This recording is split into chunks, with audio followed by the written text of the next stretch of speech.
वार्ता विफल होने के बाद खाड़ी देशों में यूएस की तैयारी को लेकर खबर है। मिडिल ईस्ट में सैनिकों की तैनाती यूएस बढ़ा रहा है। बहरीन अमेरिका का सैन्य विमान पहुंचाए। तो खाड़ी देशों में यूएस की तैनाती बढ़ती जा रही है। वार्ता विफल होने के बाद बढ़ती तैनाती एक बहुत बड़ा संकेत है, जिससे साफ है कि अब खाड़ी देशों में यूएस की तैयारी में इजाफा।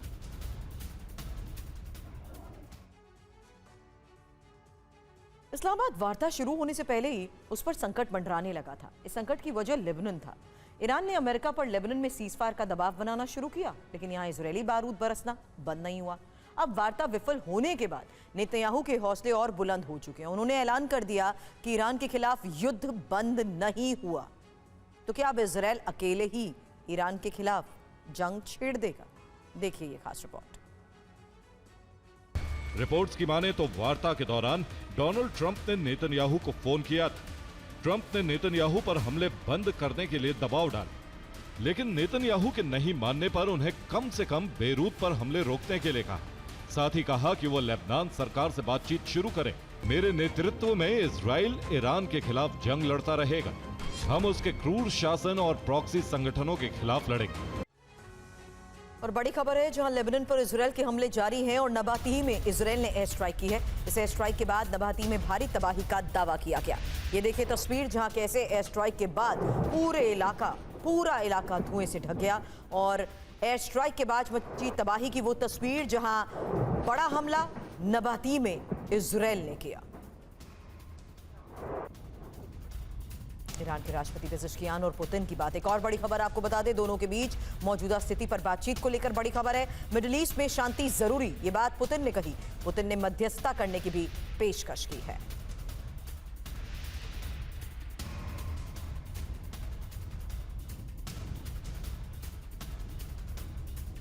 खबर इजरायल के गैलिली में मिसाइल हमले को लेकर भी है। गैलिली पर हिजबुल्लाह ने मिसाइलें दागी हैं और नोहिमिया इलाके पर भी मिसाइल वार किया। हिजबुल्लाह ने भारी नुकसान का दावा किया है। खबर लेबनान के बेका शहर पर आईडीएफ के हमले को लेकर। रिहायशी इलाके में जोरदार बमबारी। इस हमले के बाद कई इमारतें जमींदोज। देखिए पूरा इलाका खंडर में तब्दील हो चुका है। रिहायशी इलाका और जोरदार बमबारी, गाड़ियां, इमारतें सब ध्वस्त। वहीं इजरायल पर हिजबुल्लाह के जवाबी हमले को लेकर भी खबर है। इजरायल के नहारिया में मिसाइल अटैक किया। तो लगातार हिजबुल्लाह के गढ़ में इजरायल की तरफ से ऑपरेशन चलाया जा रहा है, हमले हो रहे हैं। वहीं अब बड़ा दावा हिजबुल्लाह की तरफ से, जहां इजरायल पर वार किया गया। इजरायल पर मिसाइल अटैक।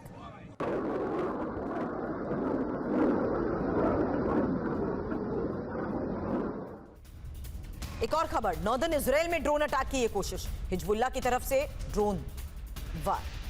बारी से भड़के हिजबुल्लाह ने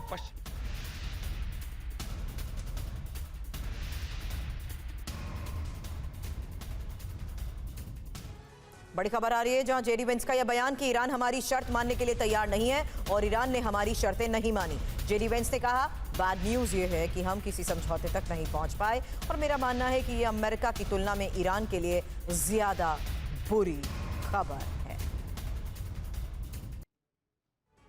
ईरानी परमाणु कार्यक्रम पर फंस गए ट्रंप। टारगेट क्या था? ईरान का एटमी प्रोग्राम खत्म करना।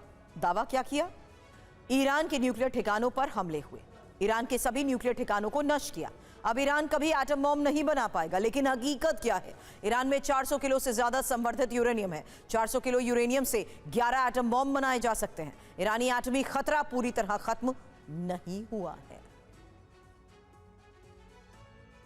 अब इस्लामाबाद में अमेरिका और ईरान की वार्ता विफल होते ही पश्चिम एशिया में एक बार फिर से बारूदी विनाश शुरू हो गया। हालांकि हमला ईरान पर नहीं हुआ, लेकिन जिस लेबनान के मुद्दे पर ईरान अड़ा है, वहां इजरायल ने तबाही मचा दी है।